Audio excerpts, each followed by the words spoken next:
પ્લાસ્ટિકના અનન્ય ગુણધર્મો સૂક્ષ્મ અને નેનો સ્કેલ પર પ્લાસ્ટિકના કણો નવા ભૌતિક રાસાયણિક ગુણધર્મો પ્રાપ્ત કરે છે. તેઓ લાંબા સમય સુધી સપાટીના ચાર્જને જાળવી શકે છે અને ઇલેક્ટ્રોસ્ટેટિક ક્ષેત્રો અને અન્ય અણુઓ સાથે ક્રિયાપ્રતિક્રિયા કરી શકે છે.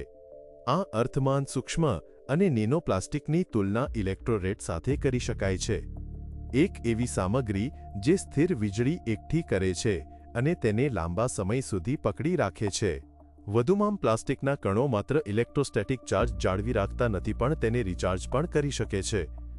આ ટ્રાઇબો ઇલેક્ટ્રિક અસર દ્વારા થાય છે એટલે કે જ્યારે પ્લાસ્ટિક કાપડ, કોષો અને પ્રવાહી સહિત અન્ય સપાટીઓના સંપર્કમાં આવે છે અથવા તેની સામે ઘસે છે. બીજા શબ્દોમાં કહીએ તો પ્લાસ્ટિકના કણો પોતાને રિચાર્જ કરી શકે છે, તેમના ઇલેક્ટ્રોસ્ટેટિક ચાર્જને ફરીથી અને ફરીથી પુનઃસ્થાપિત કરી શકે છે. પ્લાસ્ટિકના ગુણધર્મો અન્ય સામગ્રી કરતાં કેવી રીતે અલગ છે તે સમજવા માટે અમે એક સરળ પ્રયોગ કર્યો. અહીં પારદર્શક પ્લાસ્ટિક કપની અંદર અમે વિવિધ સામગ્રીથી બનેલી ઘણી વસ્તુઓને લટકાવી દીધી. ધાતુની સોયલાકડાની મેચસ્ટિક, તાંબાનો તાર અને મેગ્નેશિયમની પટ્ટી. હવે જ્યારે પ્લાસ્ટિકના સળિયાને નજીક લાવવામાં આવ્યો ત્યારે આ વસ્તુઓ ગતિહીન રહી. જ્યારે અમે પ્લાસ્ટિકના સળિયાને દિવાલ પર ઘસ્યું ત્યારે બધું નાટકીય રીતે બદલાઈ ગયું. એટલે કે બધી લટકતી વસ્તુ ઝૂલવા લાગી અને સળિયા તરફ આગળ વધવા લાગી. તો આ પ્રતિક્રિયાનું કારણ શું હતું? જવાબ પ્લાસ્ટિકની સપાટી પર બનેલા ઇલેક્ટ્રોસ્ટેટિક ચાર્જમાં રહેલો છે. ઉદાહરણ તરીકે પ્લાસ્ટિકથી વિપરીત લાકડાનો સળિયો આવા ચાર્જને પકડી શકતો નથી.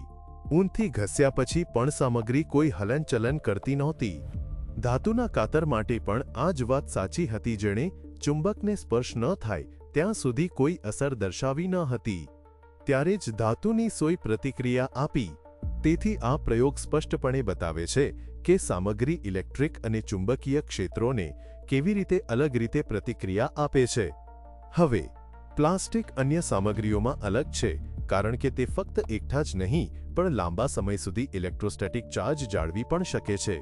આ લાકડાથી અલગ છે જે તેની ભેજને કારણે ચાર્જને ઝડપથી વિખેરી નાખે છે અને તેથી તેની નજીકના અન્ય પદાર્થો પર ઓછી અસર થાય છે. તે એક ડાઇલેક્ટ્રિક સામગ્રી છે.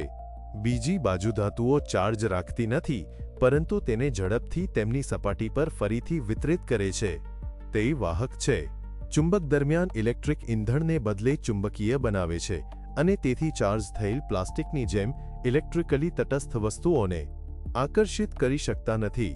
તેથી આ તે છે જે ઇલેક્ટ્રોસ્ટેટિકલી ચાર્જ થયેલ પ્લાસ્ટિકને ખૂબ ખતરનાક બનાવે છે. તે એક અદૃશ્ય બળ છે જે તેની આસપાસની દરેક વસ્તુને બદલી શકે છે. એકવાર ચાર્જ થયા પછી પ્લાસ્ટિક તટસ્થ કણોને પણ આકર્ષિત કરી શકે છે જે ઘણી કુદરતી ભૌતિક પ્રક્રિયાઓને વિક્ષેપિત કરે છે. અને જેમ જેમ પ્લાસ્ટિક નાના ટુકડાઓ સૂક્ષ્મ અને નેનો પ્લાસ્ટિકમાં વિભાજિત થાય છે તેમ તેમ તે તેના ગુણધર્મો ગુમાવતું નથી. હકીકતમાં પર્યાવરણ અને જીવંત જીવો પર પ્લાસ્ટિકની અસર ફક્ત ત્યારે જ તીવ્ર બને છે જ્યારે કણો નાના થાય છે. તે ચાર્જ છે જે પ્લાસ્ટિકને આપણા ગ્રહ પરના તમામ જીવન માટે ખાસ કરીને ખતરનાક બનાવે છે. તેથી પ્લાસ્ટિકને નિષ્ક્રિય કચરો ગણી શકાય નહીં. તે એક સક્રિય ઇલેક્ટ્રિકલી ચાર્જ થયેલ સામગ્રી છે જે પૃથ્વી પરના લગભગ તમામ પદાર્થો સાથે ક્રિયાપ્રતિક્રિયા કરવા સક્ષમ છે. વાતાવરણીય કણોથી લઈને જીવંત કોષો સુધી. પ્લાસ્ટિક કણ જેટલો નાનો હોય છે તેટલો તે વધુ સક્રિય બને છે અને તેની અસર વધુ ખતરનાક બને છે. જો તમે એક માઇક્રોપ્લાસ્ટિક કણ જુઓ અને તેનો વ્યાસ 5 મિલીમીટર હોય અને તમે તેને નેનોપ્લાસ્ટિક કણમાં તોડી નાખો, જે કદમાં 1 માઇક્રોમીટર હોય, તો તમે એક કણમાંથી 125 અબજ કણો ઉત્પન્ન કરો છો, જે બ્રહ્માંડમાં આપણી પાસે રહેલી તારા વિશ્વોની સંખ્યા છે. અને આ કણોની સપાટી 5 મિલીમીટર કણ કરતાં 5000 ગણી મોટી છે. તેથી આ ફક્ત તે પ્લાસ્ટિક કણોનું ભંગાણ કેટલું મોટું છે તેનું ઉદાહરણ આપે છે. અને તે પણ અને હંમેશા નાના કણો અને આ કણોમાં મોટા 5 મિલીમીટર કણો કરતાં કુલ અલગ ગુણધર્મો હોય છે. તેથી તમે માત્ર કદ જ નહીં બદલો પણ સપાટી અને કણોના ગુણધર્મો પણ. નેનોપ્લાસ્ટિકમાં તેના દળની તુલનામાં વિશાળ સપાટી ક્ષેત્રફળ હોય છે. તે ફૂટબોલ મેદાનના સપાટી ક્ષેત્રફળવાળા નાના દાણા જેવું છે. આને ઉચ્ચ વિશિષ્ટ સપાટી ક્ષેત્ર કહેવામાં આવે છે. સપાટી જેટલી મોટી હશે કણની ઇલેક્ટ્રોસ્ટેટિક ચાર્જ એકઠા કરવાની અને જાળવી રાખવાની ક્ષમતા એટલી જ વધારે હશે. અને તેમાં રહેલા વધુ સક્રિય સ્થળો, જે પ્રોટીન, ધાતુ, આયનો, લિપિડ્સ અને આસપાસના વાતાવરણના અન્ય અણુઓને બાંધે છે, તે જોડી શકે છે. આ નાના ચાર્જ થયેલા કણો કેટલા ખતરનાક છે તે સમજવા માટે ચાલો એક સરળ માનસિક પ્રયોગ કરીએ. ઉદાહરણ તરીકે આપણી પાસે એક સામાન્ય 1.5 વોલ્ટ બેટરી છે. જો આપણે તેને 125 અબજ નાની બેટરીમાં વિભાજિત કરીએ અને ધારો કે તેમાંથી દરેકમાં હજુ પણ 1.5 વોલ્ટનો સમાન પાવર આઉટપુટ છે, તો તેમની કુલ શક્તિ 187.5 અબજ વોલ્ટ જેટલી થશે. કલ્પના કરો કે વોલ્ટેજ કેટલો મોટો થશે. પ્લાસ્ટિક સાથે પણ આવી જ ઘટનાઓ બને છે. જ્યારે પ્લાસ્ટિકના એક ટુકડાને 125 અબજ કણોમાં વિભાજિત કરવામાં આવે છે, જેમાં દરેક કણો ચાર્જ વહન કરે છે, ત્યારે ચાર્જનું પ્રમાણ વધે છે.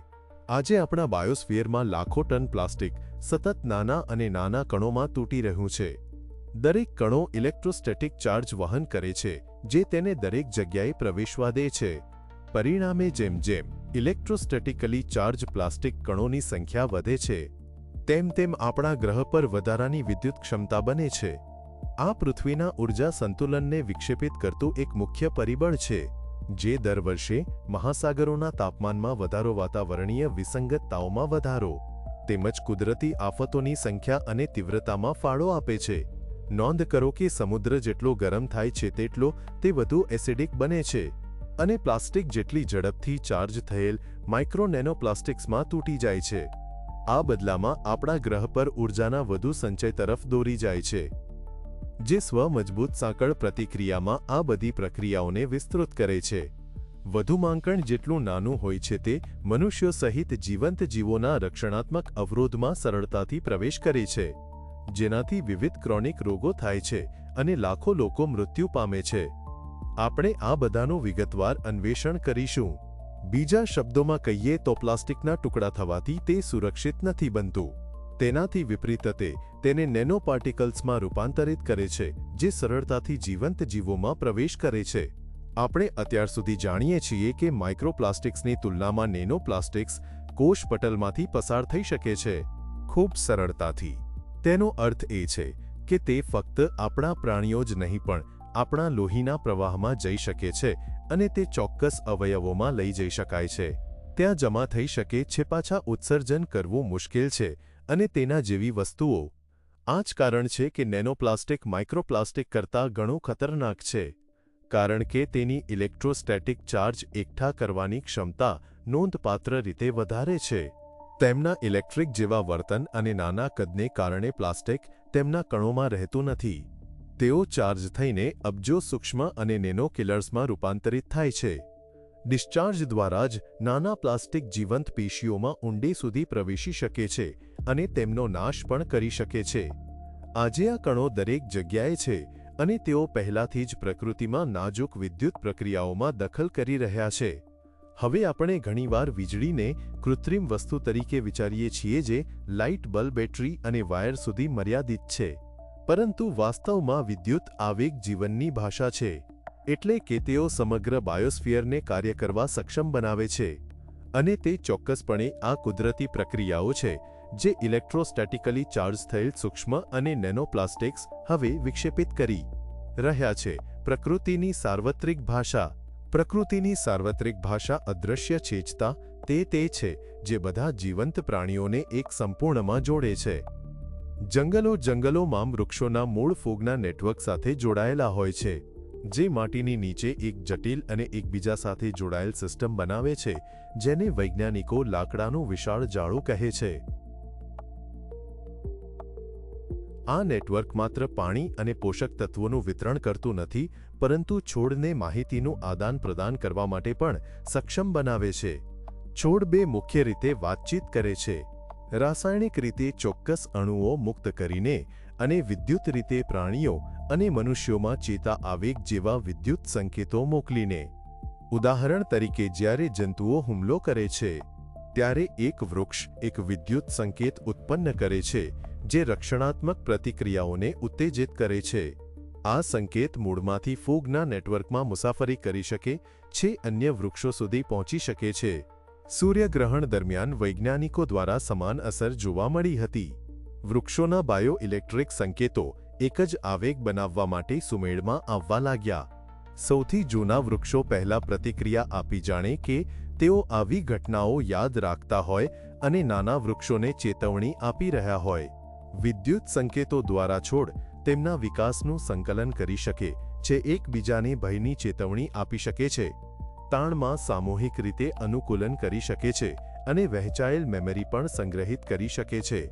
તે ચોક્કસપણે આ સુવ્યવસ્થિત સિસ્ટમ છે જે હવે સૂક્ષ્મ અને નેનોપ્લાસ્ટિક્સ દ્વારા વિક્ષેપિત થઈ રહી છે. આજે જંગલો માઇક્રોપ્લાસ્ટિક્સના વિશાળ ભંડાર બની ગયા છે. સંશોધન દર્શાવે છે કે જંગલો વાતાવરણમાંથી માઇક્રોપ્લાસ્ટિકને પકડી લે છે. જેમ જેમ હવા પ્રવાહ જંગલોમાંથી પસાર થાય છે તેમ તેઓ ટનબંધ માઇક્રોપ્લાસ્ટિક કણો વહન કરે છે. જંગલ એક વિશાળ ફિલ્ટર તરીકે કાર્ય કરે છે. વૃક્ષોના છત્ર અને પાંદડા શાબ્દિક રીતે હવામાંથી કણોને બહાર કાઢે છે.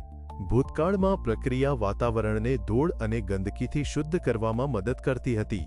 જો કે આજે આ કુદરતી કણો સાથે સૂક્ષ્મ અને નેનોપ્લાસ્ટિક પણ ફસાઈ રહ્યા છે. ધૂળથી વિપરીત જે કાર્બનિક પદાર્થોનો ભાગ બની શકે છે, પ્લાસ્ટિક વિઘટિત થતું નથી. તે પાંદડાઓમાં રહે છે, માટીમાં એકઠું થાય છે અને દરરોજ જંગલની હવામાં ટકી રહે છે. જંગલની છત્રના દરેક ચોરસ મીટર પર ડઝનબંધ માઇક્રોપ્લાસ્ટિક કણો સ્થાયી થાય છે. વૈજ્ઞાનિકોએ જંગલની જમીનમાં માઇક્રોપ્લાસ્ટિક્સના વાર્ષિક નિક્ષેપનો અંદાજ લગાવ્યો અને દર્શાવ્યું કે તે યુરોપમાં પ્લાસ્ટિક ઉત્પાદનના સ્કેલ સાથે સંબંધિત છે. વાતાવરણીય ફોલઆઉટ એ પ્રાથમિક સ્ત્રોત છે એમ ધારીને તેઓએ તારણ કાઢ્યું કે પ્રતિ ચોરસ મીટર આશરે 400,000 માઇક્રોપ્લાસ્ટિક કણો 70 વર્ષના સમયગાળામાં જંગલની માટીમાં એકઠા થઈ શકે છે. ચાર્જ્ડ કણો બાયોઇલેક્ટ્રિકલ સંકેતોને વિકૃત કરે છે અને જંગલોને અનુકૂલન અને ટકી રહેવાની તેમની ક્ષમતાથી વંચિત રાખે છે.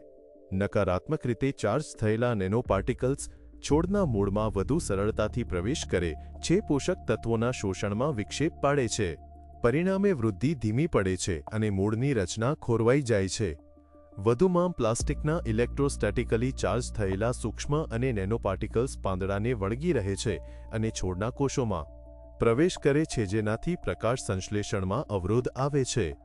તેઓ ક્લોરોપ્લાસ્ટ છોડના કોષોના ઊર્જા કેન્દ્રો, પ્રાણી અને માનવ કોષોમાં મિટોકોન્ડ્રિયાના એનાલોગને નુકસાન પહોંચાડે છે.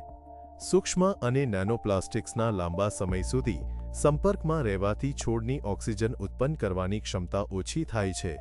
વિશ્વના કેટલાક જંગલો જેમ કે એમેઝોનના પૂર્વીય જંગલો પહેલાથી જ ઓક્સિજન ઉત્પન્ન કરતા વધુ કાર્બન ડાયોક્સાઇડ ઉત્સર્જન કરી રહ્યા છે. પ્રાણીઓ સૂક્ષ્મ અને નેનોપ્લાસ્ટિક્સ પ્રાણીઓના મગજમાં પ્રવેશ કરી શકે છે. ઇલેક્ટ્રોસ્ટેટિકલી ચાર્જ થયેલા પ્લાસ્ટિક કણો મગજના કોષોને નુકસાન પહોંચાડે છે અને ચેતા આવેગના પ્રસારણમાં વિક્ષેપ પાડે છે. આનાથી નર્વસ સિસ્ટમમાં ખામી સર્જાય છે, જેમાં દ્રષ્ટિ, શ્રવણ અને ગંધમાં ઘટાડો થવાથી લઈને ક્ષતિગ્રસ્ત મોટર સંકલન થાય છે. પરિણામે પ્રાણીઓને ફરવા, ખોરાક શોધવા, જોખમ ટાળવા અને એકબીજા સાથે વાતચીત કરવામાં મુશ્કેલી પડે છે અને આ બધું તેમના બચવાની શક્યતાઓને ઘણી ઓછી કરે છે. આ અસરો મનુષ્યોમાં ન્યુરોડિજનરેટિવ રોગોના પ્રારંભિક સંકેતોને પ્રતિબિંબિત કરે છે. વર્લ્ડવાઇડ ફંડ ફોર નેચર અનુસાર છેલ્લા 50 વર્ષોમાં જંગલી પ્રાણીઓની વૈશ્વિક વસ્તીમાં લગભગ 70% ઘટાડો થયો છે. લોકો જેમની જવાબદારી લીધી છે તેમનું રક્ષણ પણ કરી શકતા નથી. ઘરના પાલતુ પ્રાણીઓને પણ સૂક્ષ્મ અને નેનોપ્લાસ્ટિક્સ દ્વારા ઝેર આપવામાં આવે છે.